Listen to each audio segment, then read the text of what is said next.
Tanuja Sharma, your chemistry teacher, and today's topic is percentage composition. ठीक है बच्चा, इससे पहले हमने काफ़ी सारे पार्ट मूल के कवर कर लिए हैं, ये नेक्स्ट टॉपिक है and let me tell you this topic is very very important for all of your exams. ठीक है, if I talk about your CBSE exam this is very important and of course for your competitive exam this is the vital one. क्योंकि बच्चा ये एक ऐसा topic है जो inorganic हो, ऑर्गेनिक हो, चाहे फिजिकल हो. ठीक है, ये कहीं पर भी यूज़ हो जाता है आपका. ठीक है, so this topic is very important. Let's start. देखिए बच्चा, परसेंटेज कॉम्पोजिशन, जैसे कि इसके नाम से ही पता चल रहा है कि आपके पास कोई सपोज कोई सब्सटेंस होगा, कोई भी कंपाउंड होगा. ठीक है, उस कंपाउंड के अंदर suppose I talk about C6H12O6. In this compound, if I talk about the percentages of the carbon, hydrogen and oxygen. ठीक है, तो अगर मुझे ये परसेंटेज निकालना है तो वही क्या है, परसेंटेज कंपोजिशन, कि जो हमारा कार्बन है वो किस अमाउंट में प्रेजेंट है, जो हाइड्रोजन है वो किस अमाउंट में प्रेजेंट है और जो ऑक्सीजन है वो किस अमाउंट में प्रेजेंट है. Suppose if I talk about like H2S. ठीक है, H2S गैस है बच्चा, तो H2S जो सल्फर है वो कितना अमाउंट प्रेजेंट है और हाइड्रोजन है वो कितना अमाउंट प्रेजेंट है. If I talk about C2H5OH, तो इसमें कार्बन, हाइड्रोजन, ऑक्सीजन कितने कितने अमाउंट में प्रेजेंट है. ठीक है, तो यही क्या होता है आपका percentage composition.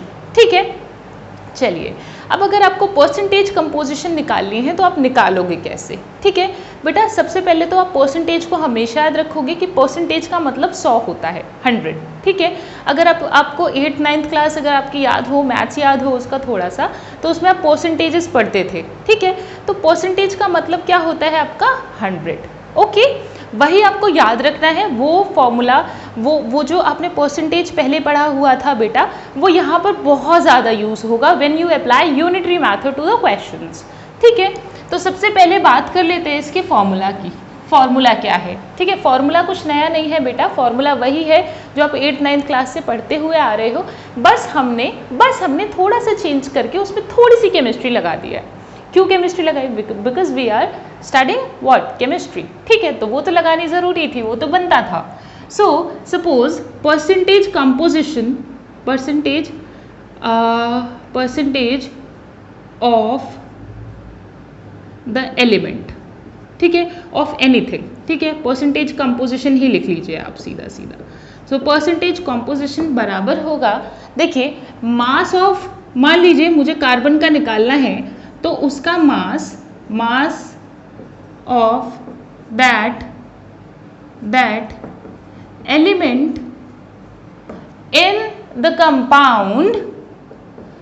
the compound divided by the molar mass, or I can say molecular mass of the compound.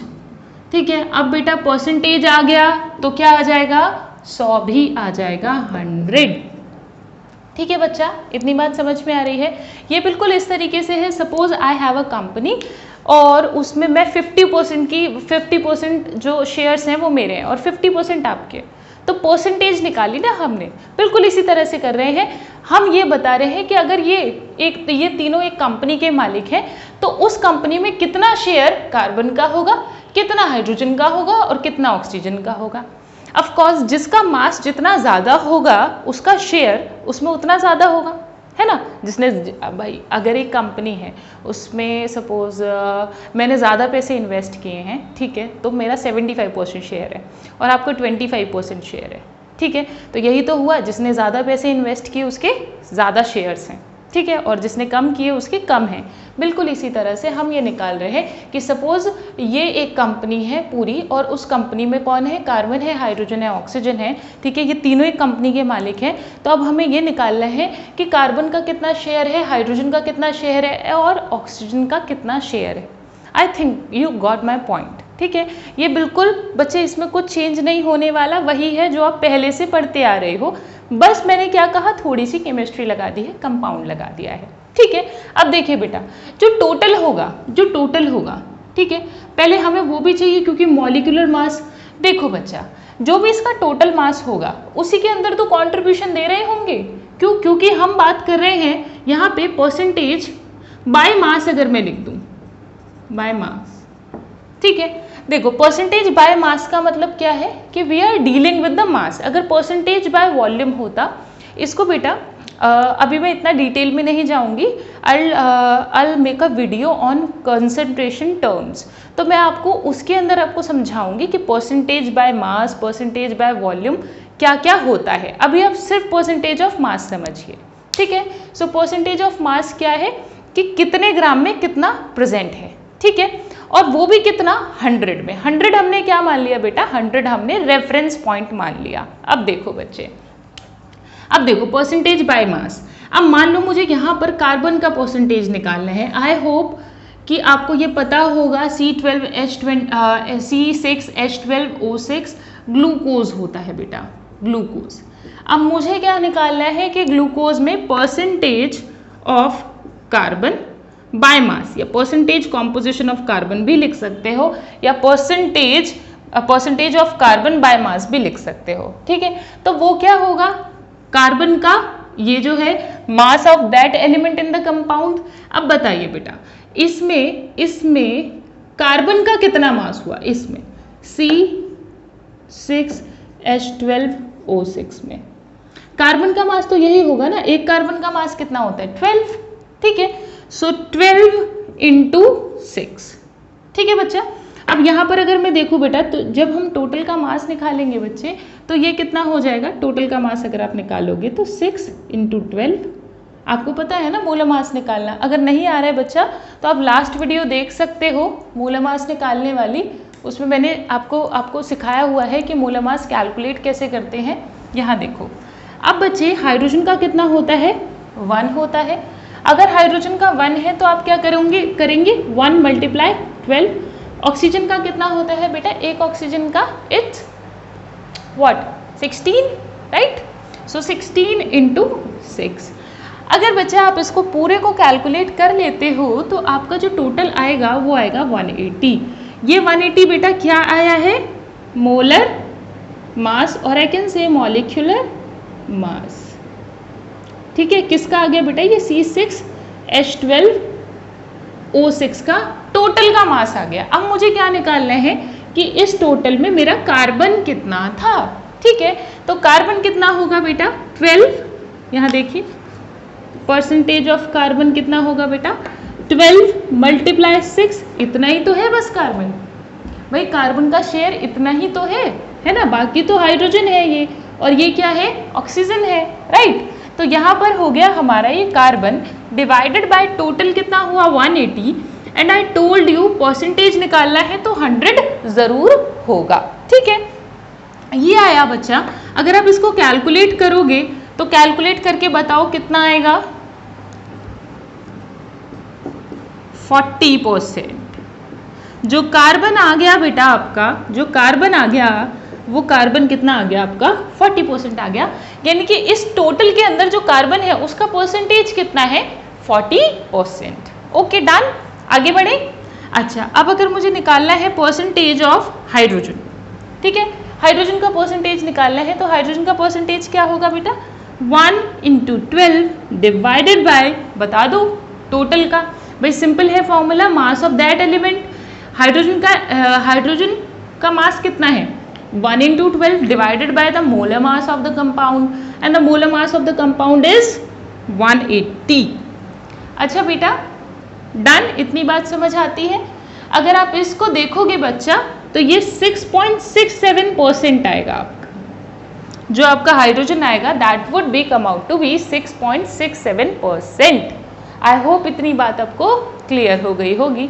यानी कार्बन का इतना परसेंटेज है, हाइड्रोजन का इतना है, तो जो बचा हुआ है वो ऑक्सीजन का है। या तो आप टोटल 100 में से माइनस कर दो, परसेंटेज ऑफ ऑक्सीजन अगर निकालना हो तो 100 में से माइनस कर दो किसका, percentage of carbon plus percentage of hydrogen, दोनों को ऐड करके। तो 100 माइनस का परसेंटेज ऑफ कार्बन कितना था बेटा, 40, एंड इट वाज प्लस 6.67, ठीक है। माइनस करके निकाल सकते हैं बेटा आप, ठीक है। तो आपके पास ये टोटल क्या आ जाएगा, ऑक्सीजन का परसेंटेज आ जाएगा। अदरवाइज आप क्या कर सकते हैं, simple you can apply this formula. अब ये फॉर्मूला क्या है, परसेंटेज ऑफ ऑक्सीजन, वो किसके इक्वल होगी बेटा बताइए, ऑक्सीजन का मास कितना है 16 × 6 डिवाइडेड बाय टोटल का कितना है 180 मल्टीप्लाई बाय 100, कितना आ गया बच्चा, कितना आ गया बताइए, कैलकुलेट कर रहे हैं, कैलकुलेटर यूज मत करना, ठीक है। 53.33% इसका आंसर आएगा, ठीक है। यहाँ से भी निकाल सकते हैं, ये भी 53.33% आएगा, ठीक है। चाहे ऐसे निकाल लीजिए चाहे ऐसे निकाल लीजिए, ठीक है। आई होप इतनी बात आपको क्लियर हो गई होगी, ठीक है बच्चा। तो ये मैंने आपको क्या बता दिया, ये मैंने आपको तरीका बता दिया कि परसेंटेज, सबसे पहले मैंने बताया परसेंटेज कॉम्पोजिशन क्या है, ठीक है।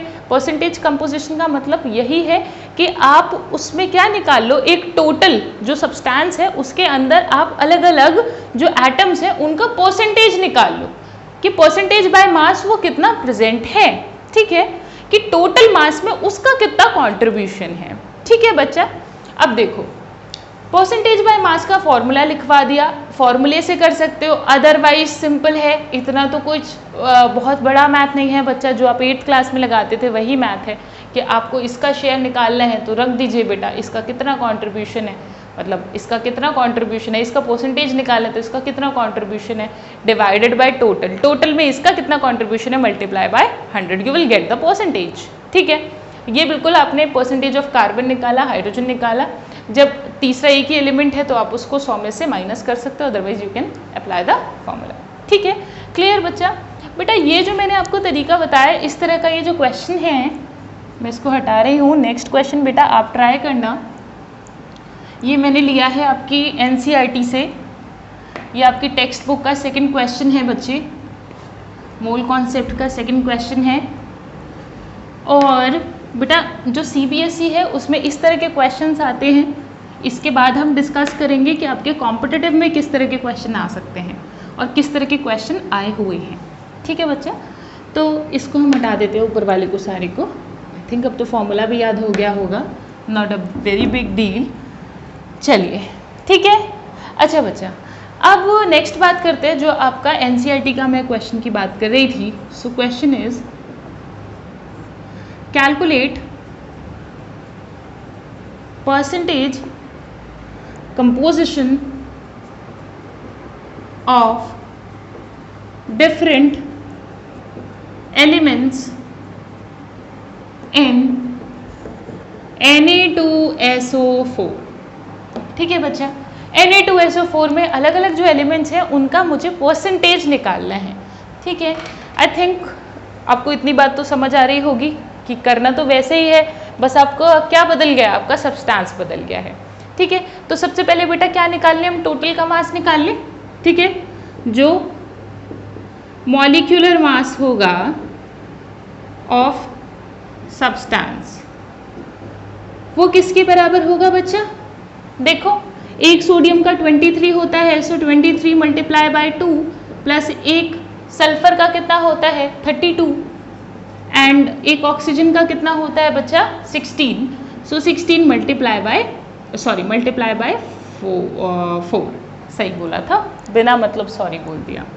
अब देखो अगर बेटा इसको कैलकुलेट करोगे तो 46 प्लस 32 प्लस 64 कितना आ जाएगा, 6 4 10 2 12 और 4 6 4 10 3 13, ओके 142 ग्राम्स आ जाएगा, ठीक है बच्चा। इतनी बात क्लियर हो गई। तो ये मेरे पास टोटल का आ गया। अब मुझे निकालना है परसेंटेज ऑफ सोडियम। तो सोडियम का परसेंटेज निकालेंगे। सबसे पहले बताओ जल्दी क्या करेंगे, कम ऑन पॉज कर लो वीडियो को एंड ट्राई इट, ठीक है। ट्राई इट, आप एक बार पॉज करके सोडियम इन सब का परसेंटेज निकालो और फिर इसको मैच करना, ठीक है। इतने में पानी पी लेती हूँ।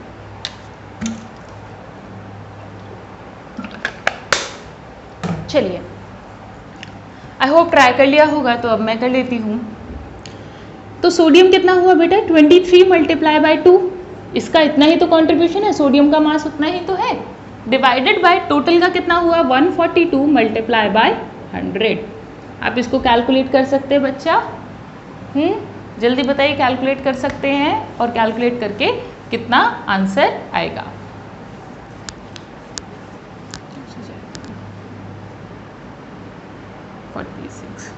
बेटा you will get the answer around 32%। ठीक है, अगले वाला सॉल्व मैं नहीं करूंगी, वो आप खुद कर लेना बच्चा। ठीक है, सल्फर का परसेंटेज क्या होगा, परसेंटेज ऑफ सल्फर जो होगा दैट वुड बी, सल्फर का हो गया बेटा आपका मास देख लीजिए 32 डिवाइडेड बाय 142 मल्टीप्लाई बाय 100। मुझे कमेंट सेक्शन में बताना कि आंसर कितना आया। ठीक है बच्चा, अब देखो अगर आपने निकालना है परसेंटेज ऑफ ऑक्सीजन तो सिंपल है, या तो 100 में से क्या कर दीजिए बेटा, 100 में से आप percentage of sodium plus percentage of sulphur को माइनस कर दीजिए। ठीक है, ये बिल्कुल ऐसा है कि एक कंपनी में 50% शेयर मेरा है, 25% किसी और का है, सपोज आपका है, और 25% किसी और का है। ठीक है, तो कैसे निकाला हमने लास्ट वाले का परसेंटेज, आप 100 में से माइनस कर दो अगर, कि मेरा जो शेयर था वो 50%, आपका शेयर 25%, तो जो C पर्सन है, ठीक है, जो C पर्सन है उसका कितना होगा आप 100 में से माइनस करके निकाल सकते हो। That's very simple. ठीक है, वही हमने यहाँ भी किया, otherwise you can always apply formula. ठीक है, तो 16 multiply by 4 divided by 142 multiply by 100 and you can calculate this and can get the answer। ठीक है बच्चा, क्लियर, डन, आगे बढ़ जाएं। देखो बेटा आपको ना अगर सपोज ऑप्शंस दिए हों और अपने इतनी मेहनत ना करनी हो तो आप सिंपल है, आप ये भी देख सकते हो। देखिए इसका मास सबसे ज़्यादा है, ठीक है, तो ये ध्यान रखना कि जो परसेंटेज होगी इसकी सबसे ज़्यादा आएगी, फिर इसकी आएगी और फिर इसकी आएगी। ठीक है, बस ये मैंने आपको एक रफ आइडिया दिया है कि ठीक है, कि आप रफ आइडिया से अगर आप C6H12O22 में भी देखें, C6H12O6 में भी देखेंगे बच्चा, तो वो बिल्कुल सेम ये चीज़ अप्लाई हो रही होगी कि आपने देख लेना है मास किसका ज़्यादा है। भाई सिंपल है, जो एक कंपनी में जितना ज़्यादा पैसा इन्वेस्ट करेगा, ठीक है, जितने ज़्यादा शेयर्स खरीदेगा कैसे, पैसे से खरीदेगा ना। ठीक है, तो जो जितना एक कंपनी में ज़्यादा इन्वेस्ट करेगा उसका उतना ज़्यादा हिस्सा होगा। ठीक है, बिल्कुल सेम चीज़ है, जो जितना ज़्यादा मास कंट्रीब्यूट करेगा उसका परसेंटेज भी ज़्यादा होगा। ठीक है बच्चा, ये आपको एक मैंने रफ आइडिया दिया है कि आपको जब कैलकुलेशन कर रहे हो, ठीक है, तो आपको जब ऑप्शंस होते बेटा तो ऑप्शंस एलिमिनेशन मेथड से भी हो जाते हैं। ठीक है, जो आपका कॉम्पिटिटिव एग्जाम का क्वेश्चन होता है तो वो इतना ज़्यादा टफ आपसे कैलकुलेशन कभी नहीं कराता। ठीक है बेटा, ये दो तरह के क्वेश्चन जो हो गए ये मेरे CBSE टाइप क्वेश्चन थे। ठीक है, CBSE में इस तरह के क्वेश्चंस पूछे जाते हैं। ठीक है, अगला क्वेश्चन मैं जो आपको बताने वाली हूँ ये थोड़ा कॉम्पिटिटिव का क्वेश्चन है बेटा। कॉम्पिटिटिव एग्जाम्स में इस तरह के क्वेश्चंस आते हैं, और जो भी बच्चा, देखो बेटा, जो भी बच्चा CBSE की प्रिपरेशन अच्छे से करता है वो JEE मेंस नीट तो आराम से निकाल लेता है। ठीक है, मैं एडवांस की बात नहीं कर रही हूँ, JEE मेंस नीट की बात कर रही हूँ, वो आराम से निकाल लेगा। ठीक है, so do prepare for that exam. और क्वेश्चन देखो ज़्यादा टफ नहीं है, चलिए ज़्यादा टफ ही नहीं है। चलिए, आपने पेनिसिलिनियम एन का नाम सुना है? It's a medicine, it's a anti bacterial medicine. और मैं आपको ये क्यों बता रही हूँ चलिए लेट्स सी। आप क्वेश्चन लिखिए बच्चा, पेनिसिलिनियम N is an antibacterial agent. Penicillium N is an antibacterial agent that contains 9% sulfur by mass. That contains 9% sulfur by mass. Calculate minimum possible molecular mass of penicillium N। चलिए करते हैं एक question को। बेटा आपके पास एक मेडिसिन है पेनिसिलिनियम N, उसने क्वेश्चन मैंने आपको लिखा दिया है बेटा। ठीक है। पेनिसिलिनियम एन एक आपके पास में एंटीबैक्टीरियल मेडिसिन है जिसमें 9% सल्फर है बाय मास। बाय मास का मतलब क्या होता है अभी समझाते हैं, ठीक है। अब वो आपसे ये पूछना चाह रहा है कि जो पेनिसिलिनियम एन है उसका मिनिमम पॉसिबल मॉलिक्यूलर मास कितना होगा, ठीक है। मिनिमम, मैं ये बात लिख देती हूँ, वो निकलवा रहा है आपसे मिनिमम पॉसिबल। बेटा ये अगर मॉलिक्यूलर मास, ठीक है, ये आपसे पूछ रहा है। बेटा ये आपको देखने में ही टफ लग रहा है, बात मतलब अगर आप इसकी लैंग्वेज देखोगे तो ही टफ है। एक बार इसकी लैंग्वेज का जो कोड है इसको अगर आपने समझ लिया then this question is very very easy, far easy than before, ठीक है। पहले वाले क्वेश्चन से तो बहुत ज़्यादा आसान है। देखो बच्चा, उसने कहा पेनिसिलिनियम एन है 9% सल्फर बाय मास। सबसे पहले बाय मास का मतलब समझिए। मैं आपको दो तरीके से ये क्वेश्चन समझाऊंगी बेटा, ठीक है। एक तो सिंपल मैथड, यूनिटरी मैथड, और दूसरा जो केमिस्ट्री में आपको पढ़ाते हैं, ठीक है। चलिए देखो, 9% सल्फर बाय मास का मतलब क्या है। देखो बेटा मैंने अभी आपको थोड़े पहले समझाया था कि परसेंटेज अगर कहीं आता है तो उसका मतलब क्या होता है 100, ठीक है। परसेंटेज का मतलब होता है 100। तो देखिए 9% सल्फर बाय मास का मतलब क्या हुआ, इसका मतलब हुआ कि 100 ग्राम में 100 ग्राम में 9 ग्राम सल्फर है, राइट। 9 ग्राम, ये बेटा ये आप समझ लीजिए ये फर्स्ट मेथड है इस क्वेश्चन को करने का। 9% का मतलब हो गया 9 ग्राम sulphur present in 100 gram of substance. यानी जो सब्सटेंस है आपका, ठीक है, जो भी सब्सटेंस है आपका 9 ग्राम सल्फर उसमें प्रेजेंट है, ठीक है। 100 ग्राम में 9 ग्राम प्रेजेंट है। सपोज मैंने अगर आपसे बोला होता 80% बाय मास, इसका मतलब होता कि 100 ग्राम में 80 ग्राम प्रेजेंट है। कौन? वो एलिमेंट 100% ऑफ सल्फर लिख देती हूँ मैं अगर, ठीक है। तो इसका मतलब क्या हो गया कि ये देखो, अगर suppose I right 60% sulphur by mass, इसका मतलब हुआ कि 100 ग्राम कंपाउंड में 60 ग्राम सल्फर है, ठीक है। ये इतने समझ में आया बेटा। 9 ग्राम सल्फर है किसमें? 100 ग्राम कंपाउंड में या सब्सटेंस में। यानी कि जो भी आपकी मेडिसिन है, ये पेनिसिलिनियम एन, ठीक है, जो भी ये मेडिसिन है इसके 100 ग्राम में, सपोज इसकी एक टैबलेट है वो 100 ग्राम की है, ठीक है, उसके 100 ग्राम में 9 ग्राम आपका सल्फर है, ठीक है बच्चा। चलिए तो देखिए 1 ग्राम सल्फर कितने में होगा? 100 बाय 9 ग्राम ऑफ सब्सटेंस में, है ना। अच्छा एक बात बताओ, कम से भी कम अगर आपसे पूछा जाए, उसने मिनिमम पूछा ना, मिनिमम पॉसिबल मॉलिक्यूलर मास, तो यानी कि एक तो सबसे पहली बात आप ये समझिए कि जो मिनिमम पॉसिबल है यानी कम से कम पेनिसिलिनियम एन जो है इसका कम से कम का मास पूछ रहा है, कम से कम अगर लिया जाए तो बेटा देखिए उसने सिर्फ सल्फर की बात की, तो हम सल्फर की बात करेंगे। अगर सल्फर जो है वो मेरा 9% बाय मास है, ठीक है, और वो मुझे पता चल गया कि वो 100 ग्राम में कितना है, तो बहुत सिंपल है, जो सल्फर आपका प्रेजेंट है, सोचो वो कम से कम अमाउंट कितना होगा उस पेनिसिलिनियम एन में, कम से कम अमाउंट ऑफ सल्फर कितना होगा। सोचो इस बात को सोचो कि कम से कम कितना होगा।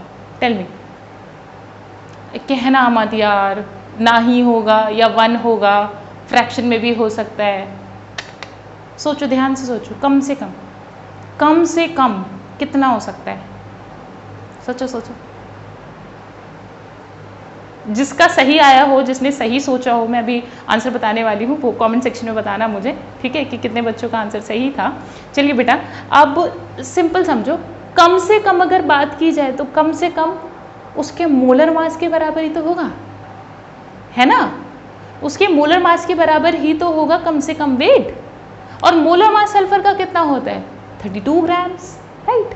यानी कि 32 ग्राम जो होगा उतना तो कम से कम प्रेजेंट होगा ही, है ना। तो देखो 32 ग्राम सल्फर। भाई सल्फर का मास कितना होता है? सल्फर का मास 32 ही तो होता है। कम से कम एक सल्फर का एटम होगा, कम से कम एक सल्फर होगा, है ना। और अगर कम से कम एक सल्फर का एटम होता है तो उसका मास कितना हो गया? सोचो 32, है ना। कम से कम एक सल्फर का एटम हो सकता है, आधा तो होगा नहीं, एक ही होगा, ठीक है। तो एक का कितना हो गया? 32, यानी कि 32 sulphur present in 100/9 into 32 gram of substance. बेटा इसको आप कैलकुलेट करेंगे, यू विल गेट 355.5 ग्राम। यही आपका आंसर हो गया। आई थिंक आपको ये समझ में आया होगा, ये लैंग्वेज समझ में आ गई होगी क्वेश्चन की। ये क्वेश्चन फर्स्ट टाइम लगेगा, अभी देखना मैं इसको आपको इसका सेम ही तरह का एक क्वेश्चन दूंगी, ठीक है। उसको आप ट्राई करना, आपको अच्छी तरह समझ में आएगा, ठीक है। अच्छा बेटा, ये मैंने आपको ये एक तरीका समझा दिया, ठीक है। अब मैं दूसरे मेथड पर आती हूँ, ठीक है। दूसरा मेथड क्या कहता है बेटा? सिंपल है, वही जो फॉर्मूला आपने सीखा है, यूनिवर्सल फॉर्मूला परसेंटेज कॉम्पोजिशन का। जैसी परसेंटेज की बात है फटाफट उसको लिख लो, ठीक है। सो मैंने लिख दिया परसेंटेज कंपोजिशन, ठीक है, इज इक्वल्स टू, क्या हो गया बेटा? क्या हो गया सोचो। सबसे पहले क्या लिखेंगे बेटा? मास of that element, mass of that element divided by mass of that element, mass of that element divided bye molecular mass of the substance multiply by 100, right. अब देखो बेटा, वो आपसे पूछ रहे हैं मिनिमम पॉसिबल मॉलिक्यूलर मास, यानी कि यही निकालना है आपको। Very good, well and good. Percentage composition दे रखी है आपको, 9% है, बहुत बढ़िया। Mass of that element, sulphur का मिनिमम मास कितना हो सकता है? 32 ग्राम्स, ठीक है। तो आप ये सारी वैल्यूज को यहाँ पुट कर दीजिए। So 9 is equals to 32 divided by, ये मुझे निकालना है, multiply by 100 and molecular weight would be 32 by 9 into 100 is equals to 355.5 ग्राम।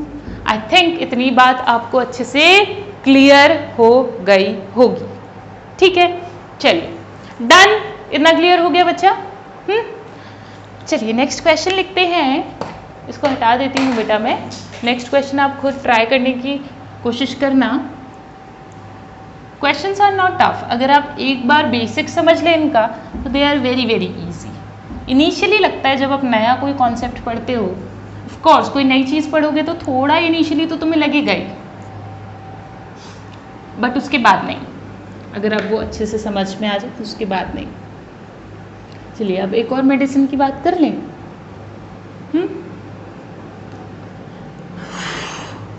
लिखिए बच्चा, क्वेश्चन लिखिए। क्वेश्चन लिखिए, a compound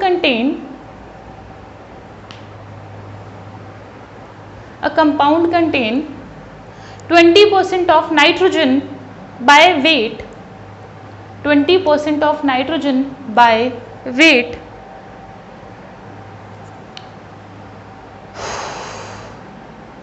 if 1 mole of the compound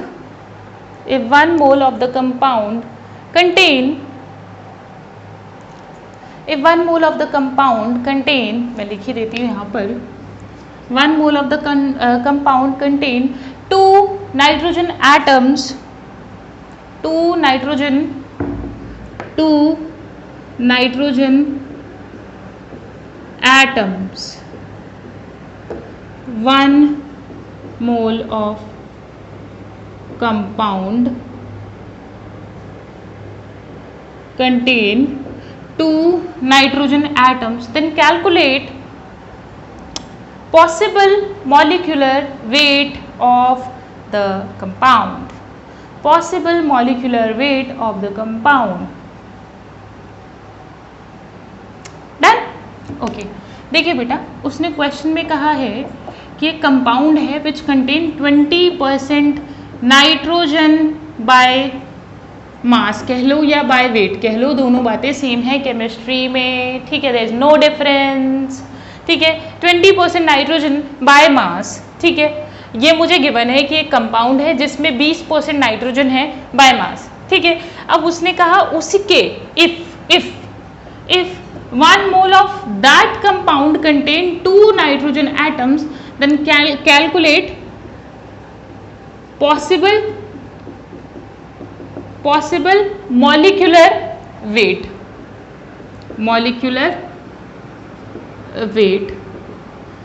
of the compound। अच्छा बच्चे, बहुत सिंपल है, पहले वाले क्वेश्चन की तरह ही है, ठीक है। हम इसके दो मेथड से करेंगे। सबसे पहले method 1, percentage composition is equals to what, बताइए जरा, percentage composition is equals to क्या होगा, tell me, mass of that element divided by total mass, और आई कैन से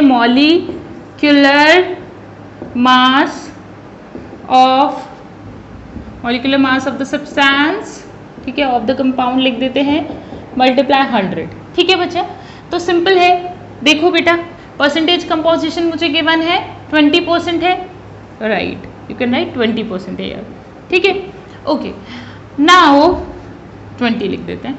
मास ऑफ दैट एलिमेंट, एक एलिमेंट का मास, बेटा सोचो, उसका मास कह रहा है, मास ऑफ दैट एलिमेंट। अब एलिमेंट कौन है, एलिमेंट है मेरा नाइट्रोजन, ठीक है, और उसने ये भी कहा है, कंडीशन देखना बच्चे ध्यान से, देखो कंडीशन ये है कि 1 मोल, उस कंपाउंड के 1 मोल में 2 नाइट्रोजन एटम है। 2 नाइट्रोजन एटम का मतलब क्या हुआ, N2, राइट, N2, और यही N2 का मास ही तो मुझे यहाँ रखना पड़ेगा, क्योंकि N2 ही तो प्रेजेंट है उसके अंदर, राइट, बात समझ आ रही है, उसके अंदर कौन प्रेजेंट है, उसके अंदर N2 प्रेजेंट है, तो मुझे किसका मास रखना पड़ेगा, N2 का, और N2 का मास कितना हो गया बताओ, 28, ठीक है बच्चा। तो ये हो गया मेरा 2 × 14 और आई कैन सी 28, ठीक है, और मॉलिक्यूलर मास मुझे निकालना है, multiply by 100, and molecular mass is equals to 28 by 20 multiply by 100, and if you calculate it, 140 gram is the answer। I hope you got my point। Question आपको समझ में आया होगा, ठीक है, डन। अच्छा देखो, इसको एक और मेथड से कर सकते हैं, यूनिटरी मेथड से कर सकते हैं। कैसे, देखो 20% का मतलब क्या है नाइट्रोजन के, 20% का मास, 20% N बाय मास, क्या मतलब है बेटा, by mass by weight same thing है, ठीक है, don't worry about that. 20% nitrogen by mass, इसका मतलब क्या हुआ कि 100 ग्राम ऑफ द कंपाउंड और द सब्सटेंस, या डायरेक्टली आई कैन राइट 20 ग्राम किस में है, 20 ग्राम नाइट्रोजन, और यहाँ मैंने लिख दिया कंपाउंड, उतनी कौन लिखेगा, उतनी लंबी राम कहानी, ठीक है। सो 20 ग्राम, और वहाँ कंपाउंड कितना होगा बेटा आपका 100 ग्राम, ठीक है। चलिए, तो हम क्या लिखेंगे बेटा, 1 ग्राम बराबर कितना हुआ 100 बाय 20, ठीक है, और हमसे कितने का पूछ रहे हैं 28 का। So 28 gram is equals to 100 by 20 multiply by 28, and of course from here you will get 140 gram। I hope आपको परसेंटेज कॉम्पोजिशन क्लियर हो गया होगा, ठीक है बच्चा। Now I am going to give you a question in the homework, ठीक है, homework में एक क्वेश्चन दे रही हूँ मैं आपको, उसका आंसर आप लोग मुझे बताएंगे, और अगर आपसे नहीं होता तो मैं नेक्स्ट वीडियो में वो क्वेश्चन करा दूंगी, ठीक है बच्चा। चलिए आप क्वेश्चन लिख लीजिए, वो ये क्वेश्चन कंपटीशन में आया हुआ है बच्चा, लिखो, haemoglobin contains 0.25% iron by weight. Hemoglobin contains 0.25% iron by weight. The molecular weight of hemoglobin is 89600। It's लिख दूँ क्या, 89600। 89600 क्या है बेटा? Molecular weight of that compound, ठीक है, of that compound means haemoglobin. Haemoglobin का मॉलिक्यूलर वेट गिवन है 89600, ठीक है, और परसेंटेज है आयरन की 0.25%, ठीक है। वो आपसे पूछ रहा है number of iron atom present, number of iron atom present per molecule of haemoglobin, per molecule of haemoglobin. Percentage check कर लेंगे बेटा, 0.25% बाय वेट है, किसका है बेटा? ये आयरन का, ठीक है, इन हीमोग्लोबिन। पूरा लिखना है क्या? मैंने बोल तो दिया है, haemoglobin content 0.25% of iron. The molecular weight of the haemoglobin is 89600 gram, ठीक है। Okay, then calculate number of iron atoms present per molecule of haemoglobin, ठीक है बच्चा। ये क्वेश्चन करना है, आंसर मुझे कमेंट बॉक्स में देना है बच्चा। और अगर कोई भी इसके अलावा कोई भी डाउट होता है आपको, ठीक है, तो आप मुझे कमेंट सेक्शन में कमेंट करके पूछ सकते हैं, अदरवाइज आप मुझे अपने डाउट्स मेल भी कर सकते हैं। ओके, चलिए पढ़ते रहिए, आगे बढ़ते रहिए, बाय बाय।